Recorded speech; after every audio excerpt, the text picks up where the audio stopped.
बहुत समय पहले की बात है। ये सुंदर वन जंगल इतना हरा भरा और सुंदर नहीं था। एक बार यहाँ ऐसा अकाल पड़ा कि सारे पेड़ पौधे एकदम से सूख गए। तालाब बंजर खेतों की तरह फट गए। कहीं कहीं नदी थी, उसी के पानी से थोड़ी बहुत हरियाली और पेड़ बचे हुए थे। वहीं पर कुछ पक्षी अपने पुश्तैनी घर में रहा करते थे। वहीं टुन्नू चिड़ा अपनी पत्नी टुनटुनी चिड़िया और बेटी टूनी चिड़िया के साथ रहा करता था। उनके पड़ोस में सोनू कबूतर और उसकी पत्नी बबली कबूतरी, कालू कौवा और उसकी पत्नी गौरी कौवी अपने अपने बच्चों के साथ रहा करते थे। लेकिन अब वहाँ रहना मुश्किल हो गया था। दोस्तों, कई साल से यहाँ बारिश नहीं हो रही है। हम हर साल सोचते हैं कि अब की बार बारिश होगी और हमारे दुख कटेंगे, लेकिन लगता है भगवान इस जगह को पूरी तरह से भूल गए हैं। अब यहाँ रहना बहुत मुश्किल हो गया है। तो हम क्या करें? क्या हम इस जंगल को छोड़कर किसी और जंगल में रहने चलें, जहाँ हरियाली हो और भोजन की व्यवस्था आसानी से हो जाए? लेकिन कालू जी, ये इतना आसान नहीं होगा। और ऐसी जगह कहाँ पर होगी? जरूर होगी ऐसी जगह। इस सूखे जंगल में गिनती के ही तो पक्षी बचे हुए हैं। जो पक्षी यहाँ से चले गए हैं, उन पक्षियों ने भी तो कहीं न कहीं अपना ठिकाना ढूंढ ही लिया होगा ना। इसीलिए तो मैं आप सभी को यही कहना चाहता हूँ कि अब हम भी अपने परिवार को लेकर किसी हरे भरे जंगल की तलाश करें। टुन्नू चिड़ा और टुनटुनी चिड़िया चुपचाप खड़े रहे। सबने वहां से जाने का निर्णय कर लिया। शाम हो जाती है। टुन्नू चिड़ा अपने घर पर उदास बैठा था। क्या बात है जी, आप इतने उदास क्यों बैठे हो? टुनटुनी, मुझे इस जगह से बहुत लगाव है। यहाँ से जाने की बात सुनकर ऐसा लगता है जैसे मेरे शरीर से प्राणों को कोई निकाल ले जा रहा है। ऐसा मत सोचिए जी। सभी पक्षियों ने ये फैसला इसीलिए लिया है ना कि हमारे बच्चों को भरपेट खाना मिले, हरा भरा जंगल देखने को मिले। वरना अपना घर कौन छोड़कर जाना चाहता है? हाँ टुनटुनी, मुझे पता है। हमारे बच्चों के लिए हमें यहाँ से जाना ही पड़ेगा। लेकिन यहाँ मेरी कई यादें जुड़ी हैं। जब मैं अंडे में था तो मेरी माँ मेरी वजह से कहीं नहीं गई। उसने कहा, जब तक मेरा बच्चा बाहर नहीं आता मैं नहीं जाऊंगी। और मेरा बाप हमें छोड़कर चला गया। लेकिन टुन्नू जी, पहले तो ये जगह काफ़ी अच्छी थी ना, तो फिर? नहीं टुनटुनी, ऐसा अकाल पहले भी पड़ा था। सारे जंगल के पक्षी यहाँ से चले गए थे, लेकिन यहाँ खूब बारिश हुई और सब कुछ ठीक हो गया। फिर कुछ सालों तक बारिश नहीं हुई और सूखा पड़ने लगा। काश ऐसा हो जाए कि आज रात खूब बारिश हो जाए और हमें कहीं ना जाना पड़े। ऐसा कहकर टुन्नू चिड़ा एकटक आसमान की तरफ निहारने लगा। ये सारी बातें टूनी चिड़िया सुन रही थी।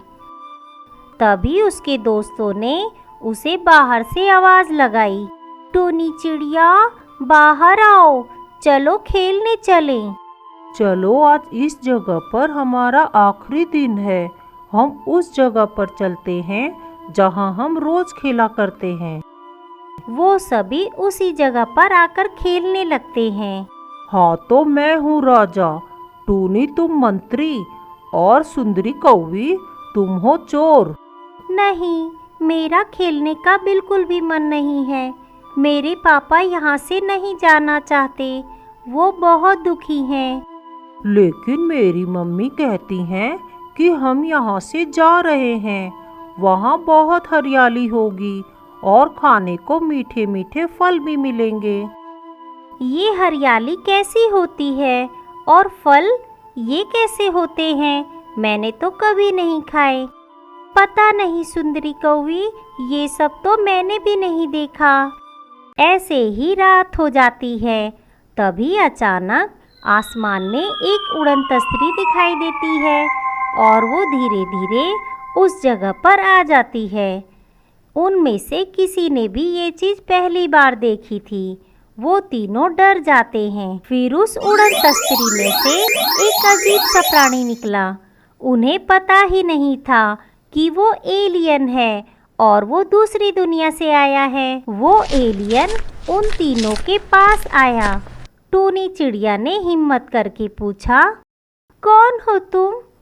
क्या चाहिए तुम्हें?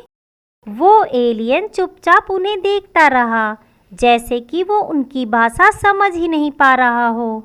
टूनी, लगता है इसे कुछ समझ नहीं आ रहा। क्या तुम किसी और भाषा में बातें करते हो? तभी वो एलियन आगे बढ़ा और टूनी चिड़िया को छूने लगा। थोड़ी देर बाद वो बोला, घबराओ नहीं दोस्तों, मैं एक एलियन हूँ जो दूसरी दुनिया से आया हूँ। इस दुनिया के बारे में जानने के लिए मुझे तुम्हारी भाषा का पता नहीं था, इसीलिए मैंने टूनी चिड़िया को छूकर यहाँ की भाषा का पता लगा लिया। अरे, तुमने तो इसका नाम भी पता लगा लिया। क्या छूकर तुम कुछ भी पता लगा सकते हो? हाँ, मैं कुछ भी पता लगा सकता हूँ। तुम्हारा नाम सुंदरी कौवी है और ये बंटी कबूतर है और तुम सभी बहुत परेशान हो। मुझे बताओ, मैं तुम्हारी मदद कर सकता हूँ। टूनी चिड़िया ने सारी बात एलियन से बताई।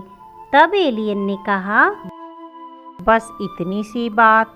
इसका मतलब तुम्हारी परेशानी ये है कि यहाँ बारिश नहीं होती। मैं तुम्हें ऐसा गैजेट दूंगा जिसे स्टार्ट करने पर बादल यहाँ खींचे चले आएंगे और बारिश शुरू हो जाएगी और बंद करने पर बारिश रुक जाएगी। क्या क्या सच में? फिर तो यहाँ पहले की तरह सब कुछ ठीक हो जाएगा। लेकिन दोस्तों, तुम्हें इसके बदले में मेरी मदद करनी होगी।